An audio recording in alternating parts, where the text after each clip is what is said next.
Assalamualaikum warahmatullahi wabarakatuh. Saya Muhammad Khalil, NIM 211105020002. Di sini saya akan menjelaskan materi yang diberikan oleh Bapak Dosen Abdul Wadud selaku dosen pengampu mata kuliah Ekonomi Makro Islam. Di sini saya akan menjelaskan tentang uang dan fungsinya. Pengertian uang sendiri itu yaitu benda yang diterima masyarakat untuk masyarakat umum sebagai alat tukar ekonomi, sebagai alat tukar dalam kegiatan ekonomi. Jadi uang itu benda yang dilakukan oleh masyarakat, digunakan oleh masyarakat untuk melakukan suatu perekonomian. Selanjutnya, jenis-jenis uang menurut bahan dan pembuatannya, yaitu ada dua. Yang pertama yaitu uang logam, yang kedua yaitu uang kertas. Selanjutnya itu jenis-jenis uang menurut lembaga yang mengeluarkan. Yang pertama yaitu ada uang kertal. Itu ada dua macam. Yang pertama yaitu uang kertas, yang kedua yaitu uang logam. Yang kedua itu ada uang giral, di mana uang giral ini juga ada dua. Yang pertama yaitu cek, yang selanjutnya yaitu giro. Menurut nilai uang itu menurut nilai dan jenis-jenisnya. Satu, uang penuh, di mana uang penuh itu uang penuh itu semisal kayak emas. Emas itu 5 gram. Itu nominal kalau diuangkan itu harganya itu 4 juta gitu.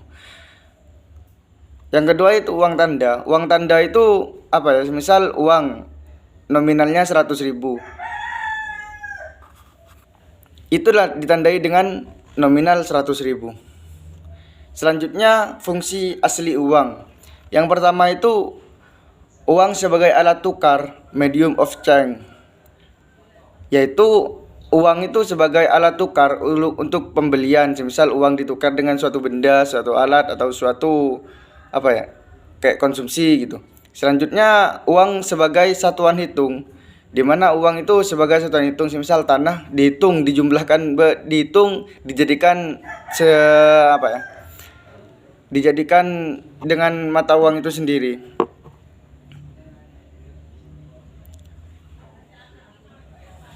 Selanjutnya uang sebagai alat penyimpan nilai.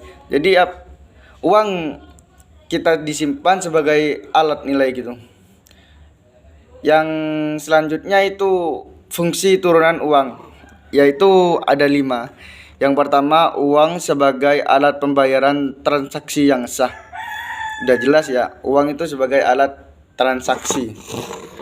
Yang kedua itu uang sebagai alat pembayaran utang. Yang ketiga, uang sebagai alat penimbun kekayaan. Yang kelima, uang sebagai pendorong kegiatan ekonomi. Selanjutnya, fungsi uang menurut ekonomi Islam. Yang pertama itu sama, sebagai alat tukar. Yang kedua sebagai alat hitung. Yang ketiga sebagai alat menyimpan kekayaan. Mungkin itu saja review dari saya dalam materi uang dan fungsinya. Jadi kesimpulan pada materi ini yaitu fungsi uang itu sebagai alat transaksi yang sah, sebagai alat tukar barang, sebagai sebagai alat untuk melakukan suatu perekonomian. Mungkin itu saja. Wallahul muwaffiq ila aqwamit thoriq. Assalamualaikum warahmatullahi wabarakatuh.